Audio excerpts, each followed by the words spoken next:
Hello friends, welcome back to my YouTube channel. Today's we are going to discuss about asthma disease. आज हम लोग बात करने वाले हैं अस्थमा डिसीज़ की। Asthma is a chronic inflammatory disorder of the Airways. जो asthma होती है वो किसकी डिसऑर्डर होती है? एयरवेज की। इसमें क्या होता है, जो हमारे एयरवेज होते हैं वो इन्फ्लेम्ड हो जाते हैं, मतलब इनमें इन्फ्लामेशन हो जाती है, सूजन हो जाती है। और क्रॉनिक मीन्स क्या होता है? लॉन्ग टर्म, मतलब लॉन्ग लाइफ चलने वाली डिसीज़ ये हो सकती है अस्थमा।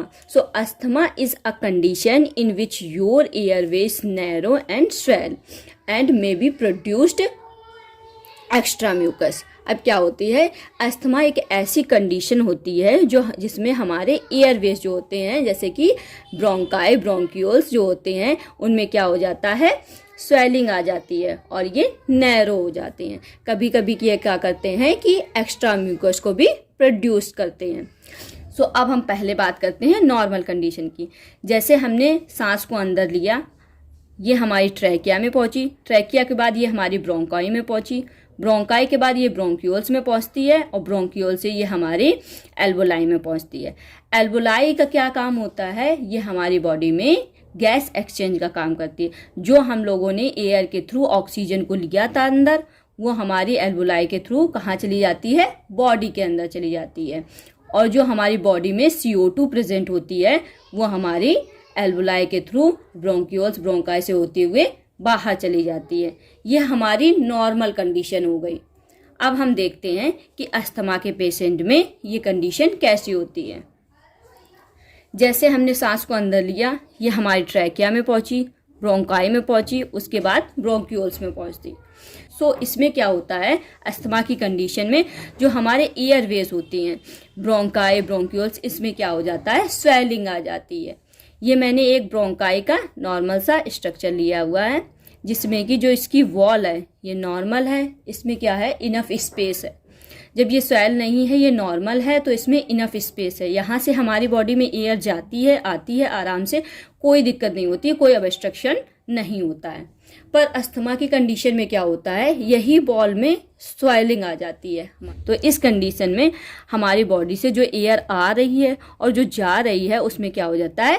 ऑब्स्ट्रक्शन हो जाता है, वो रुक नहीं रखती है। तो इस कंडीशन को हम लोग क्या कहते हैं? अस्थमा की कंडीशन कहते हैं। तो अभी तक हम लोग बात कर रहे थे नॉर्मल अस्थमा की। अब हम देखते हैं कि अस्थमा अटैक की कंडीशन कैसी होती है। इसमें क्या होता है? ब्रोंको स्पास्म होता है। जो यहाँ पे ब्रोंकाई की जो भी मसल्स थी वो क्या हो जाती हैं? टाइट हो जाती हैं, जिसकी वजह से इसमें ब्रोंकाई में नैरो स्पेस हो जाता है, जिसकी वजह से अस्थमा अटैक की कंडीशन बन सकती है। अब सेकंड क्या है? इन्फ्लामेशन। अब इसमें क्या है? इसकी वॉल में इन्फ्लामेशन हो जाता है, जिसकी वजह से भी नैरो स्पेस हो जाता है और इसमें हमें सांस लेने में ऑब्स्ट्रक्शन महसूस होता है। अब लास्ट क्या हो जाती? Mucus production. जब हमारी बॉडी में, हमारी ब्रोंकाई में ज़्यादा म्यूकस का प्रोडक्शन होता है, जिसकी वजह से भी हमारी वॉल थिक हो जाती हैं और एयर को ऑब्स्ट्रक्ट करती हैं। Symptoms of asthma. अब हम लोग देखते हैं कि अस्थमा के क्या क्या सिम्टम्स होते हैं।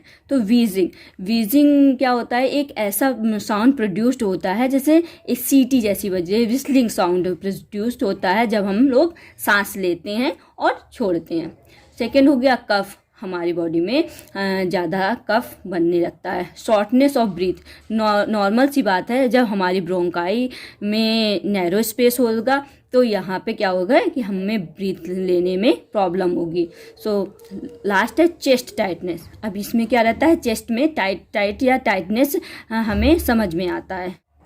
अब हम लोग देखते हैं कॉजेस ऑफ अस्थमा। अस्थमा के क्या क्या कारण हो सकते हैं जिसकी वजह से अस्थमा हो जा सकता है हमें। एलर्जीज, किसी भी चीज़ से एलर्जी होगी अगर किसी पर्सन को, तब भी हमें अस्थमा का सिम्टम्स हो सकते हैं। टबैको यूज, जो ज़्यादा से ज़्यादा टबैको का यूज़ करता है तो उस कंडीशन में भी अस्थमा के हमको चांसेस हो सकते हैं। इन्वायरमेंटल फैक्टर जैसे कि पोल्यूशन, डस्ट और पोल्यूशन से भी अगर किसी को प्रॉब्लम हो सकती है, एलर्जी हो सकती है, तो हमारे अस्थमा की कंडीशन हो सकती है। और जेनेटिक अगर किसी के भी पीढ़ी दर पीढ़ी ये बीमारी चली आ रही है तो हो सकता है कि आगे की पीढ़ी में भी ये बीमारी हमें देखने को मिले। सो अब हम देखते हैं डायग्नोस ऑफ अस्थमा। अस्थमा का डायग्नोस कैसे किया जा सकता है। मेडिकल हिस्ट्री, सबसे पहले हम लोग पेशेंट से हिस्ट्री लेंगे कि आपको कैसी कैसी प्रॉब्लम है, क्या क्या सिम्टम्स आते हैं, कैसे कैसी दिक्कत होती है। तो इस तरीके से हम लोग मेडिकल हिस्ट्री के थ्रू भी डायग्नोस कर सकते हैं। एक होता है स्पायरोमेट्री टेस्ट। अब स्पायरोमेट्री टेस्ट क्या होता है कि इस टेस्ट के थ्रू हम लोग देखते हैं कि हमारे लंग्स में कितनी हम लोग एयर ले सकते हैं और उसको कितनी बाहर छोड़ सकते हैं। तो इस तरीके का टेस्ट स्पायरोमेट्री टेस्ट कहलाता है। इसमें हम लोग ये लंग्स के फंक्शन को चेक करते हैं। नंबर लास्ट में हो गया हमारा चेस्ट एक्सरे। चेस्ट एक्सरे भी हम लोग करवा सकते हैं, जिसमें हम लोग लंग्स की कंडीशन को देख सकते हैं। अब हम लोग बात करते हैं treatment of the asthma. So asthma के ट्रीटमेंट में हम लोग क्या करते हैं, जैसे जैसे हम लोगों को सिम्टम्स आते जाते हैं हम लोग उसी के अकॉर्डिंग ट्रीटमेंट करते जाते हैं।